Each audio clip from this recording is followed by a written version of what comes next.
Ladies and gentlemen, we are back again. And you might wonder, back so soon. And yes, we could not contain our excitement and joy after what the U.S. men's national team just did on the world's biggest soccer stage. I am Jake. I'm joined by Justin. Justin, how can you describe your feelings after that game? Fantastic, Jake. I believe it. Absolutely fantastic. That was unreal.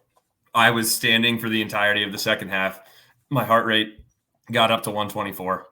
And I think it might have went higher when they possibly called that PK. We'll get into some more details, but that was insane. Oh my God. Yes. So the U.S.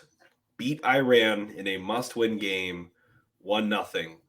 I will take my kudos. I predicted 1-0 as the match prediction. I know you had a couple of your own predictions. Go right, and we'll get to that and some of the highlights and lowlights for the game. But overall, man, I do have to once again give Greggy my best. I mean, he put forth a good tactical setup for this Iranian team for the most part. And I say the most part I still don't think the game management's there, and we'll talk about that. But in terms of his approach, well done, Greg. I think the swap for Zimmerman and Carter Vickers at least worked out. I don't know how Zimmerman would have panned out in some of those moments, but Carter Vickers, big shout out to him. The man stood up to the test. Literally, he proved himself to be a man. Like, he bullied some of those Iranian players and really showed his form. So not an easy situation coming into the final group game in a game that we have to win like that. So I'm just excited we put that juju behind us. I'm not saying we've solved all of our problems, but we don't win that often in the World Cup. In fact, we've only won 9 times now out of 26 games played. So this doesn't come around very often. And so we're going to celebrate it when we do. I mean, we just got it done. That's all we needed to do. We didn't do anything special. It was not a very pretty game at times. I think one of the most insane stats of the group stage, it's like, yeah, we didn't score a lot of goals. We also only conceded one goal? Yeah, and it was PK. On a PK by Gareth Bale. I think that's extremely impressive by that back line and Matt Turner. I'm too excited to speak. It is crazy. Yeah, like the goal, I even remember, Gareth Bale is an MLS player. The only goal that we conceded in a World Cup group stage with 3 different games against plenty of loads of opposition that are all over Europe and some of the best leagues in the world, and we conceded to an MLS striker on a PK. So two shutouts back to back for the first time since 1930 for our national team. Absolutely massive. I don't think Turner was overly tested today, but when he was in the air in terms of some of those crosses and some of those threats at the end, he was a safe pair of hands. And again, distribution was great. So we'll get into the Turner side of things, but again, we've moved on. The group stage is over. We kind of talked about how the World Cup set up. The group stage is kind of one tournament in of itself. You want to collect as many points as you can to advance out of the group. And then the real tournament kind of begins, and that's the knockout round. So we're in the Sweet 16 now for all my basketball fans out there. The final 16 left in the tournament. It's lose and go home. Every game like the game we just played today. If we don't win, there are no draws, there are no ties. It's win and go through, lose and go home. All right, that was it, and we did it. We did it now. So let's talk about it, Jake. Let's talk about some of the. Let's talk about the highlights. What are some of the highlights that you enjoyed out of this one?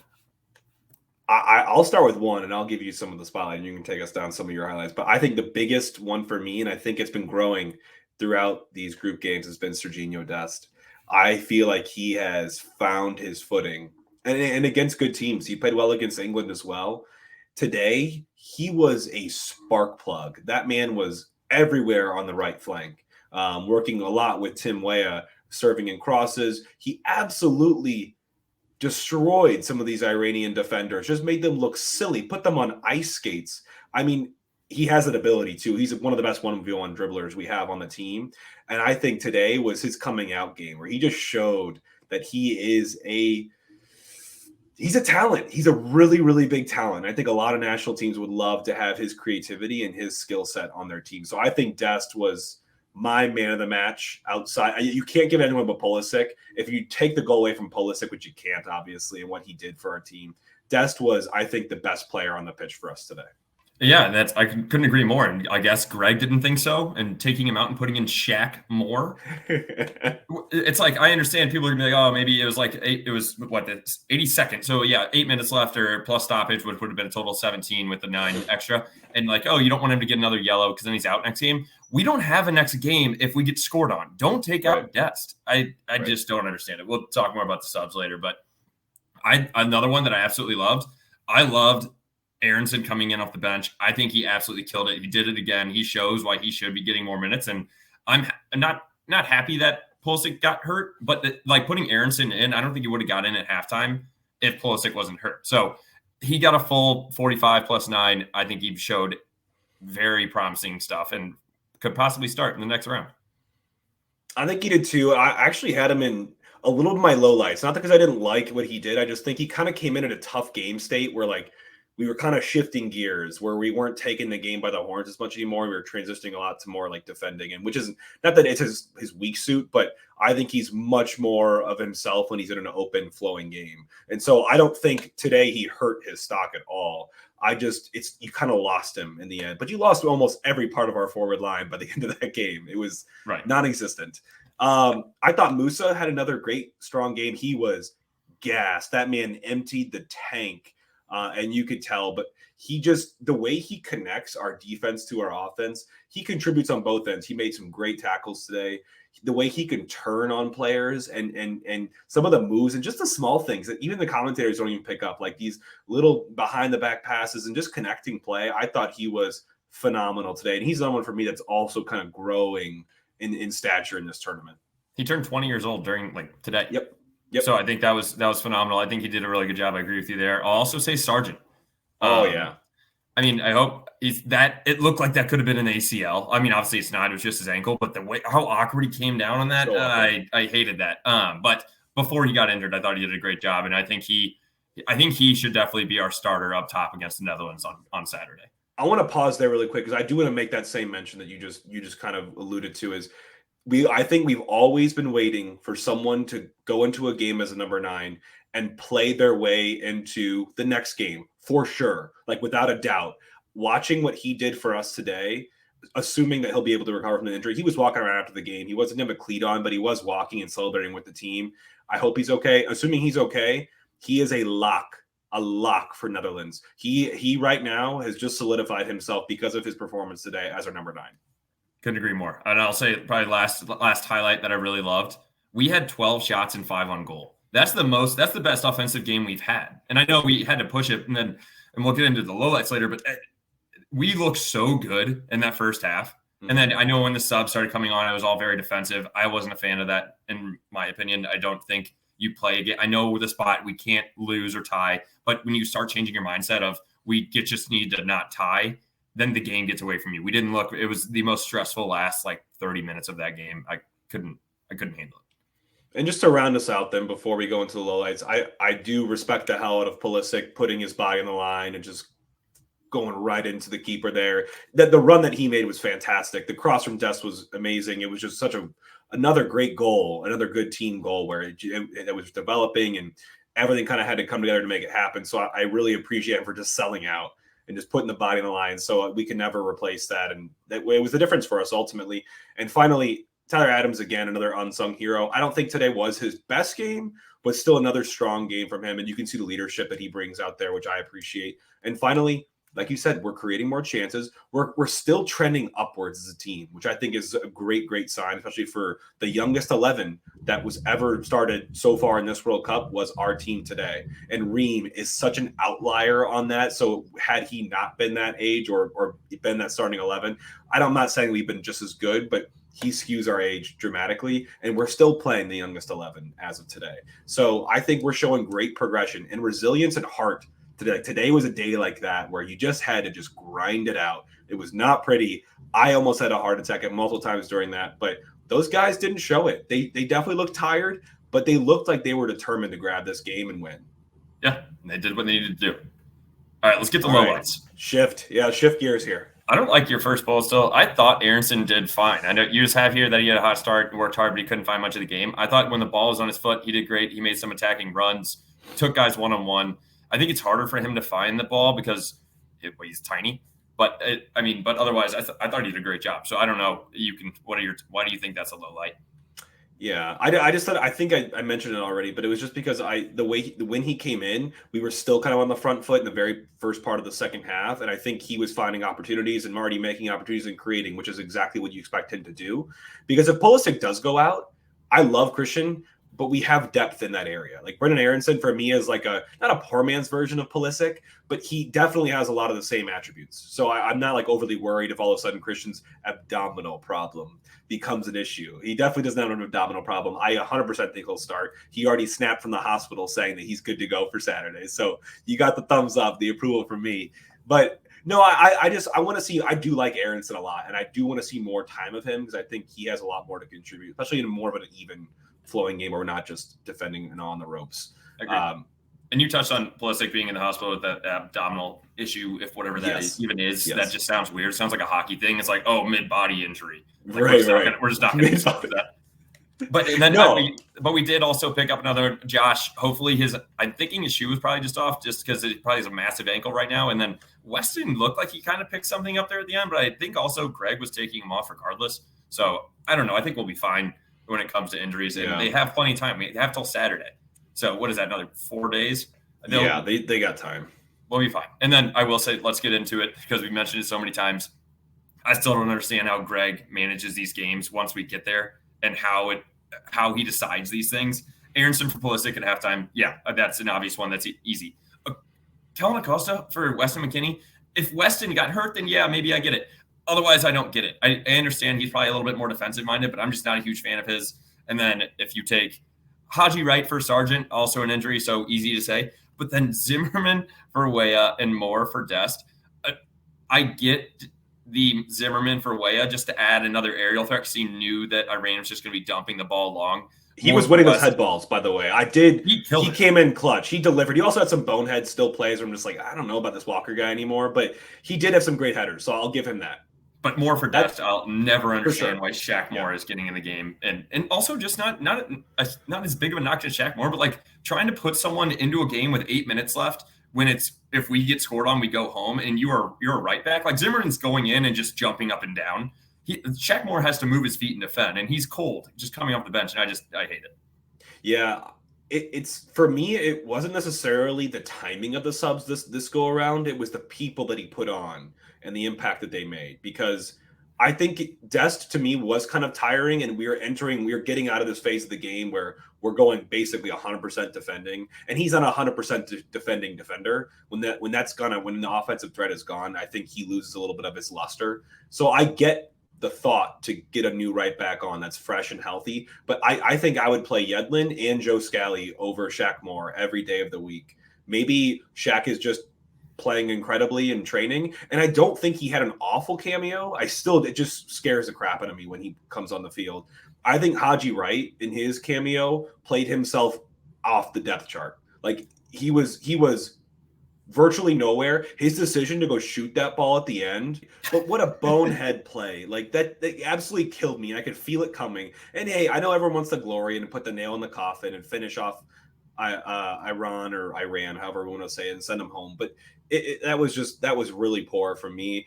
Kellen Acosta, I think is just playing because we don't really have any other central midfield depth that can back us up and put us in a defensive state that's more sound than when one of our three amazing trio go off. MMA. Like, I think, by the way, MMA, Musa, McKennie, Adams might be the best midfield trio in terms of in form right now in this tournament, or at least one of the top. Like, I'm not saying that like you take the guys that are on different trios for like their face value and their player value and say like ours are better. But in terms of the effectiveness of them right now, these guys are incredible, outperforming. They're putting the team on their back. And one more thing on Haji Wright. That ball was moving so slow. I don't even know if it would have got to the goal. I think the goalie could have let it roll and it would have stopped beforehand. That was an awful shot.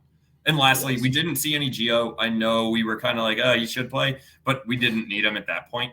Like, if anything, Gio could have came on for Weston, but I wouldn't make that move either because we don't need the attack at that point. So not seeing Gio in this one wasn't as surprising to me. But what still really upset me was we were not able to put the nail in the coffin and finish these guys off and just go up 2-0. So that's something that, if we get in the position against Netherlands, that's a big if. But that we have to do that. We can't let these teams hang around. My heart can't let these teams hang around. Like, it's so uncomfortable watching because you're just waiting. It's going to bite us at some point. It's absolutely going to bite us at some point. And we need to go either kill the game. And when I say kill the game, go put the insurance goal in, 1 or 2. I'll take 2. And go that way, or kill the game and just defend soundly and then relieve pressure and be smart when you have the ball. Like, take the pressure off your defenders. We did that a little bit in the extra injury time today that was tacked on after the 90. But other times, like Haji Wright's instance, for example, just be smart. Like, act like you've been there. Like, know what the situation is and what your team needs. They need to breathe, man. They've been defending for 20 minutes, just taking wave after wave of these crosses. Like, guys just putting their bodies in the line. And you're going to go selfishly down there and take a shot and just have them start right back over again. Like, got to kill the game one way. I will say, I think if Dest was in, he would have killed the game on the ball where there's a little chip to the back post from Aronson to Shaq Moore, and Shaq Moore let it bounce. Like, go attack that thing, dude, and put it away. The ball was 2 yards from the goal. The goalie was on the near post. I was upset by that. But, all right, let's do a quick reality check, and then we'll get into some final thoughts. Yeah. So, reality check. We proved the haters wrong. We proved our own history and track record wrong here. Like, we won a game. We scored a goal. We effectively doubled our goal tally in this tournament by doing so. We also more than doubled our shots on goal tally, which is great. So, reality check, Iran's not an easy. They're a top 20 team in FIFA's rankings right now. And then you can argue about the merit behind those rankings, but they gave, obviously they beat Wales late on. We couldn't beat Wales. They would have given England more problems. That game just got away from them. And I don't think they were bad today, but in the first half, we made them look awful. Like, they couldn't do anything. They didn't know their left foot from their right foot for the first half, for most of it. And the second half, they gave us issues. But huge result for the team, for such a young core of players. This is going to take them so far. Like, you don't think, like, this takes us, yes, into the round of 16, but this memory and what it felt like in that situation for them will be gigantic come future matches in the 2026 World Cup even. Like, this is a big learning experience for them. And on the positive side. And then now looking forward, just like a reality check. Now we have to go play Netherlands, and we'll get into that on another episode, another quick one. But it's going to be a similar style of play as what you would have saw against England. We're going to pack it in. We're going to try to get our chances, but it will be nothing like this Iran game. It'll be closer to the last 30 minutes of the Iran game. Yeah. And I actually appreciate that. Like, I think you and I watched the England game. We're like, we like being in this position. We're the underdog because the pressure isn't really there. I think today the pressure was all there. Like, look at, hey, another big win today. The public on the betting lines for the books. The books got demolished today. I was in it. I know you were in it. Oh my God, I'm sure they're hurting today. I mean, we saw some crazy stats. Like, 92% of the public money was on the U.S. money line today? Right. Yes. I was trying to find that from my buddy Mike Ritter. Shout out BR Betting. 84% of bets and 92% of the money were on U.S. to win the game. And then I also cashed my happy. Didn't hedge. Straight win. You cut out for a second. You cashed your parlay with the U.S. out of the group? Yes, I did. Not a parlay, straight bet before the season. Did it before the World Cup. Did it back in like July. Love it. Cash it. Wins all around. Final thoughts for us besides the win. Obviously, we're stoked. We're going to celebrate. We're going to, soak in this and be really happy. But man, we've got a fun occasion coming up on Saturday. And a couple things to think about. Pulisic that we just mentioned just put out a snap from the hospital. Let's effing go, boys. I'll be back on Saturday. Let's do this. Like, he was like this and the thing, and he's like in his hospital gown. It's awesome. So I'm not worried about Pulisic. That was one of my final thoughts. Like, I just worry about him because I think he's both a physical and like a mental presence for the team. I will say, I think you said it was his hospital gown. That's our warm-up shirt. They look like they look like hospital gowns. So it's a tie-dye warm-up shirt. That's just oh my God. But yeah, and another storyline, Serginho Dest, he chose the U.S. over Netherlands, Holland. You'll hear them both, but he chose us over them. So it's going to be a huge game for him. He's going to step it up. It's a homecoming for him. I'm pumped for him And then finally, Tim Weah in the post-game presser. I just loved his comment, and he had this to say. He said, "I always say it's us against the world because no one believed that the U.S. could play good football. Football isn't soccer in this case. We're just here trying to show the world." And I love how, I think the mentality of this team has been really sturdy. I think Greg's done a good job at that, which is kind of hard to quantify or really understand fully, but these guys just look determined and they look like they can do anything and pull off anything. And now we're getting to this stage in the tournament where anything can happen. Like I saw a quick stat that I'll leave you all with is today's on the expected goal account where we get our expected goal stats from. Go follow it on Twitter. I think it's called XG Philosophy. The only time, I think 47% of the time before our game and the Wales game that happened earlier today, only 47% of the time when you've led on expected goals, that same team has won in this tournament. So the team that has more expected goals has in most parts lost in this tournament. So it doesn't take the domination. It doesn't take the goal scoring chances. It takes being lethal on the chances. And I will say, Jake, one thing that we'll get more into on the primer when we drop the U.S. versus Netherlands, but there's no more ties either.